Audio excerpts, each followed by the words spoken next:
Okay, we're here again with DellsDucksHockey.com, talking to the Dells Ducks coaches,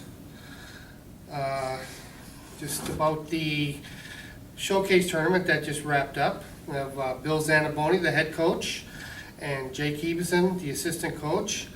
And I think you had about 30 players at your showcase or your trial camp, which was combined with sort of a mini tournament at Pleasant Prairie, and it seemed like that was a really good way to see the guys in action.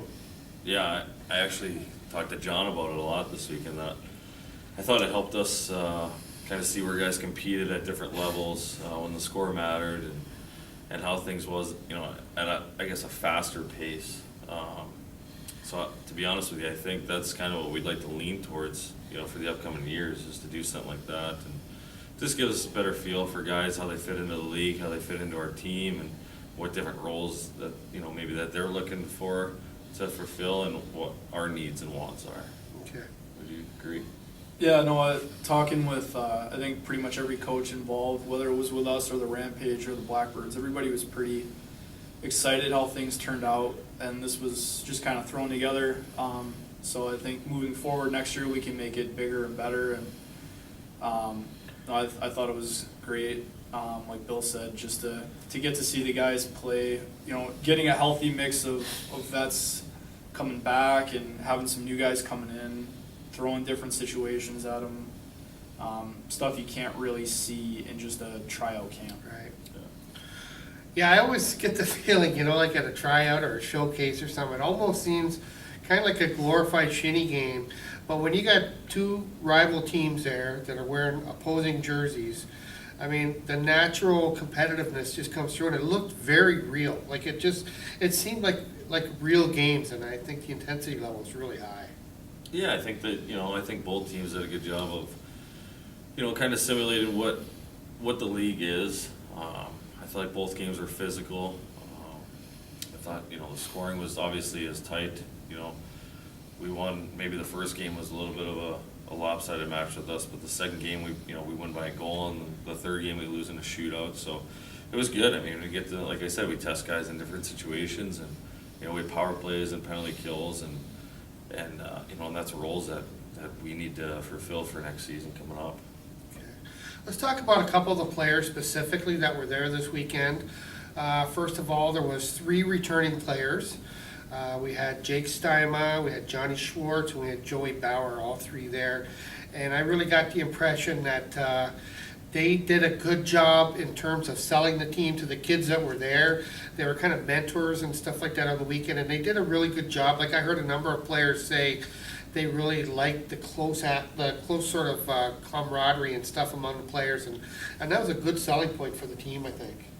Yeah, I think so. I mean, we really, like I said in the last interview, I think, the biggest thing that we do is try to make it a family atmosphere where guys, truly care about each other on and off of the ice, and we hope that stays with these guys. I mean, whether they're on our team or they move up to the North American League or go to school, and maybe we want them to stay close together. These hopefully are friendships for the rest of their life. And one new player who's already been tendered and with the team, I think that kind of maybe stood out a little bit on the weekend was Ian Wood. That was the first time to sort of see him in action. I assume he's going to Boston with you as well, but it seemed like he had all the bases covered. He did a really good. He's a very good skater. He got a nice. I think he scored a few goals, and he even dropped the gloves. I think he made a big impression on both of you, didn't he? Yeah, you know what? I thought Ian played really well. I thought as a person, I thought he fit into, just the right mold of the kids that we're looking to bring in here. Obviously his rookie year, I think he a little over 20 points. But no, I mean, he definitely struggled, I think, putting the puck in the net off of the get-go this weekend. And then the last 2 games, I think he might have had four goals. He fought. He did everything kind of what we're looking to have a mold of, and I think he's going to be a good fit, to bring in as a new player with the guys that we're having coming back. Okay. Now, you've both been through this several times. This isn't your first summer putting a team together. Is there kind of a sort of curriculum that you sort of keep? And if so, like, I mean, where do you find yourself right now? I mean, I know you've got some names on the board and stuff like that, but I mean, are you sort of right on schedule or ahead of schedule? I mean, are you, like, it seems like things are going together really nicely right now. Yeah, no, I mean, I think right now maybe we're a little bit ahead of schedule. Like we talked about last week, early in the summer and kind of the middle of the summer, we're looking to fill in some spots, and then you wait to see kind of the bubble guys from the North American League. So I think right now we're sitting very comfortably with guys that we know for sure coming back, and some new guys that are coming. And now I think it's just kind of a waiting game, more or less, to see who fits in where with the North American League. Yeah, no, I mean, I would agree. I think, the pieces of the puzzle have kind of come together for us, and the types of kids that we see, and, we're not out there trying to sell used cars. I mean, I guess that's the best thing about it, is we're just, we're out there trying to sell ourselves, and if it fits in to where we fit, a kid and what their needs are, then, it's worked out this summer. We found those right kids right now. And like Jake said, we're right at the position now where, the North American League is getting ready to start main camps. Right.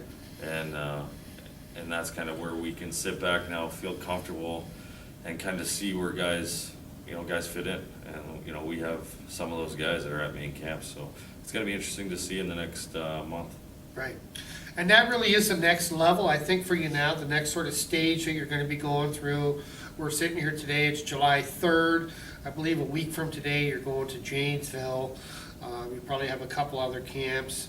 I think 2 weeks from now, you're heading to the Chowder Cup tournament, a very prestigious event in Massachusetts that brings a lot of junior teams together. And then I think there's a little bit of a layoff after that, but then you're into the final days before camp, really. I mean, what's your advice to players as you get to this point in the summer? Well, I think it changes per player.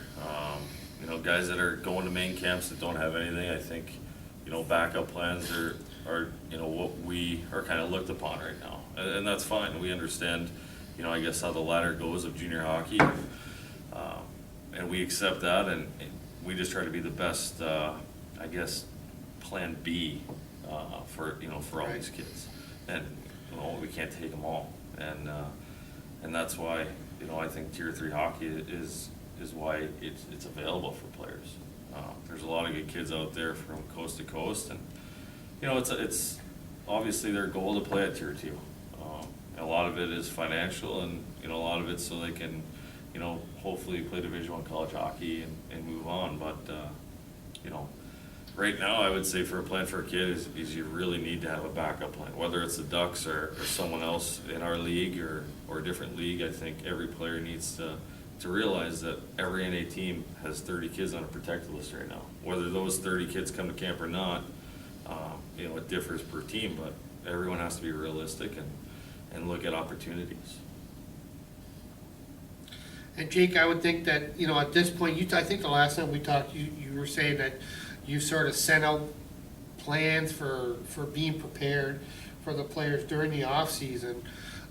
If they were enjoying their summer, it's time to start getting ready now, isn't it? Because the days are starting to get dwindled down here. We're going to be in camp in about a month. Yeah, I mean, the summer is the summer, so there's a difference between having a good time and being responsible as well. So, yeah, it is time to make sure you're getting in the gym and everything. Obviously, like, if you're going to go to those North American League camps, if you're not on that 30-man protected list, like Bill mentioned, you have to beat one of those guys out. So you have to be in top shape going into that to try to take one of those guys' spots. So I think it's a very important thing. You still have all your free time to hang out with your buddies, but spend the hour, 2 hours a day working out, just doing the little things to get yourself prepared. So you're in the best position going into those camps. Right. Okay, so first, I'd like to wish you both a happy holiday. You don't get many days off, so I hope you have a good 4th of July tomorrow, both of you. And we will talk, how about we get together a week from now and do a little bit of a preview on the Chowder Cup. Absolutely. Thanks a lot, Jimmy. Okay, thank you.